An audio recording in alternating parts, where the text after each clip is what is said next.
ಇವಾಗ ನೀವು ರಾಗಿ ಬೆಳ್ತಿದ್ದೀರಲ್ಲ, ಎಷ್ಟು ತಿಂಗಳಾಯ್ತು ಇದು ಹಾಕಿ?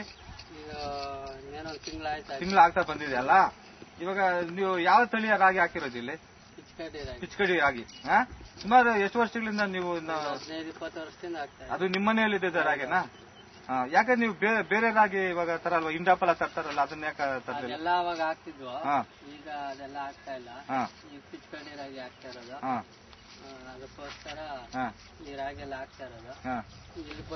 ಇಲ್ಲಿ ಇವಾಗ ನೀವು ಇಟ್ಕೊಂಡಿದ್ದೀರಲ್ಲ ಇದನ್ನ, ಇದೆಲ್ಲ ಏತಕ್ಕೆ ಇಟ್ಕೊಂಡಿದ್ದೀರಿ ಇದು? ಅದು ಪೈರು ಕೆಲವು ಕಡೆ ಬಂದಿಲ್ವಲ್ಲ, ಅದನ್ನ ಕಿತ್ತು ನಾಟಿ ಮಾಡಕ್. ಹೆಂಗೆ ಮಾಡ್ತೀರಾ? ಮಾಡಿ ನೋಡೋಣ.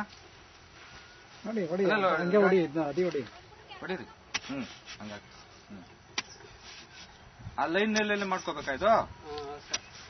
ಸೊ ಇದು ಯಾರು ನಿಮ್ಗೆ ಹೇಳ್ಕೊಟ್ರಿ ಈ ತರ ಮಾಡ್ಬೇಕಂತ? ಆಗಿಂದಾನು ಮಾಡ್ತಾ ಇದ್ರು, ನಂತರ ನಿಮ್ಮ ಪೂರ್ವಿಕರೆಲ್ಲ ಮಾಡ್ತಾ ಇದ್ರು, ಅದರಿಂದನೇ ನಾವು ನಡ್ಕೊ ಬಂದಿದ್ದು. ಹೌದಾ? ಈಗ ಅದೇ ಕೆಲಸ ಮಾಡ್ತೀವಿ. ಇವಾಗ ನೀವು ಈ ರಾಗಿ ಪೈರು ತಂದಿದ್ರಲ್ಲ, ಎಲ್ಲಿ ತಂದ್ರಿ ಇದು? ಇಲ್ಲೇ ಹೊಲದಲ್ಲೇ. ನಿಮ್ಮ ಹೊಲದಲ್ಲೇ ಜಾಸ್ತಿ ಬಂದಿರೋ ಕಡೆ ತಂದ್ರ ನಾಟಿ ಮಾಡಿ? ಎಷ್ಟೆಷ್ಟು ಪೈರು ಹಾಕ್ತೀರಿ? ಇಲ್ಲಿ ಯಾಕೆ ಇಲ್ಲಿ ಪೈರು ಬರ್ಲಿಲ್ಲ? ಮಳೆ ಕಮ್ಮಿ ಸ್ವಾಮಿ. ಬಿತ್ತನೆ ಹಾಕುವಾಗ ಮಳೆ ಕಡಿಮೆ ಆಯ್ತು. ಮಳೆ ಯಾವಾಗಿರ್ತಾವಿಲ್ಲ. ಇದು ಯಾವಾಗ ಪ್ರತಿ ವರ್ಷ ಈ ತರ ಮಾಡ್ತೀರಾ ನೀವು? ಮಾಡ್ತೇವೆ ಸ್ವಾಮಿ. ಸ್ವಲ್ಪ ಕತ್ ಮೇಲೆ ತಮ್ಮ ನೀನು ಕಲ್ಲೋಡೋಣ. ಸ್ವಲ್ಪ ಕತ್ತಿ ಕಡೆ ಈ ಕಡೆ ಕೊಡಿ, ಮಕ ಹಿಂಗ್ ಕೊಟ್ಟಂಗೆ ಹಂಗೆ ಮಾಡಿ.